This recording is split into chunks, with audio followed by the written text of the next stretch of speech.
Welcome back to my channel. आज मैं show पे बुलाना चाहती हूँ एक ऐसे इंडिविजुअल को जो एक प्रैक्टिसिंग डर्मेटोलॉजिस्ट है, मतलब वो स्किन के डॉक्टर है।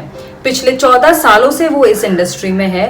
She is MD DNB and पता नहीं कितने सारे लोगों को उन्होंने अपनी सर्विसेज दी है फॉर स्किन, फॉर हेयर और बहुत सारी ऐसी फैसिलिटीज है उनके क्लिनिक में। उनका क्लिनिक है यहाँ मुंबई में। And let us welcome ladies and gentleman doctor Prajakta talati. Thank you H&H Talks for inviting me here. Winter के सीजन में सबसे ज्यादा अगर ध्यान रखना पड़ता है तो वो है हमारी स्किन का। अक्सर हम देखते हैं स्किन पे रैशेस डेवलप हो जाते हैं, रेड हो जाती है, ड्राई हो जाती है। तो विंटर के इस मौसम में आप हमारे दर्शकों को क्या सजेशंस देंगे जिससे वो अपनी स्किन को हेल्दी, ग्लोई और प्लम्पी रख सकते हैं? विंटर में बेसिकली दो चार चीज़ें हम फेस करते हैं। एक तो स्किन ड्राई हो जाती है, हील्स क्रैक हो जाते हैं और कुछ डर्मेटोलॉजिकल डिजीज कंडीशंस जैसे कि सोरायसिस और एक्जिमास है वो बढ़ सकते हैं। तो अगर स्किन के बारे में हम देखें तो हमने बहुत गर्म पानी से ना तो फेस धोना है ना ही नहाना है। द पानी का टेम्परेचर कैन बी ल्यूकवार्म। नहाने के और फेस वॉश करने के तुरंत बाद हमने मॉइस्चराइजर्स यूज़ करने चाहिए जो कि क्रीम बेस्ड हो सकते हैं फॉर द फेस और लोशन बेस्ड विद इजी स्प्रेडेबिलिटी हो सकते हैं फॉर द बॉडी। और बेसिकली अगर हमारे हील्स क्रैक हो रहे हैं तो हमने उनके क्रैक्स में अगर सोफ्रामाइसिन जैसे एंटीबायोटिक्स भरे और फिर पेट्रोलियम प्रोडक्ट्स जैसे कि वैसलीन पेट्रोलियम जेली या कुछ यूरिया बेस्ड मॉइस्चराइजर्स यूज़ किए तो हील्स के क्रैक्स बहुत आसानी से भर सकते हैं। आजकल और एक प्रॉब्लम बहुत ज़्यादा बढ़ गई है, वो है एक्ने। एक्ने की वजह से हम देखते हैं लोगों का सेल्फ कॉन्फिडेंस भी कम हो जाता है।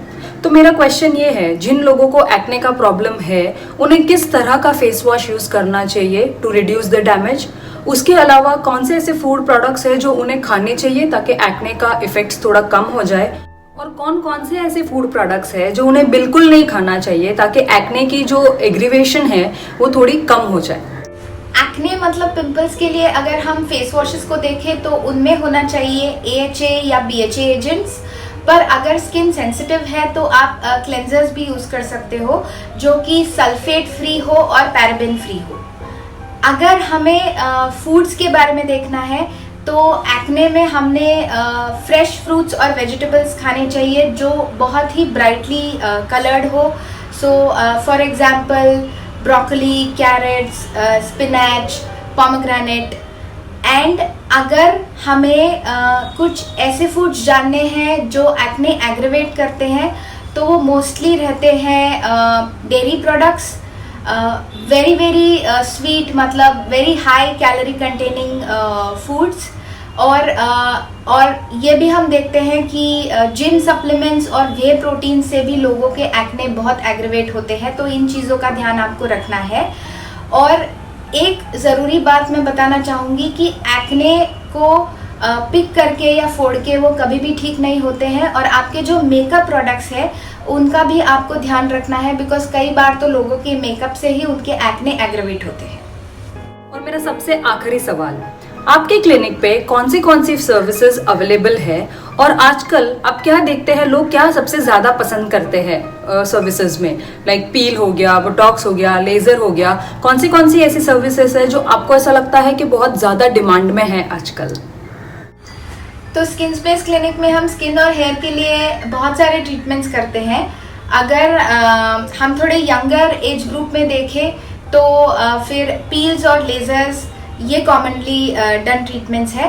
पर say beyond the age of 30s Botox is a very famous and a very preferred treatment. और उससे भी ज़्यादा बढ़कर कुछ करना है तो ब्यूटी एनहांसिंग फिलर्स ये कॉमन है।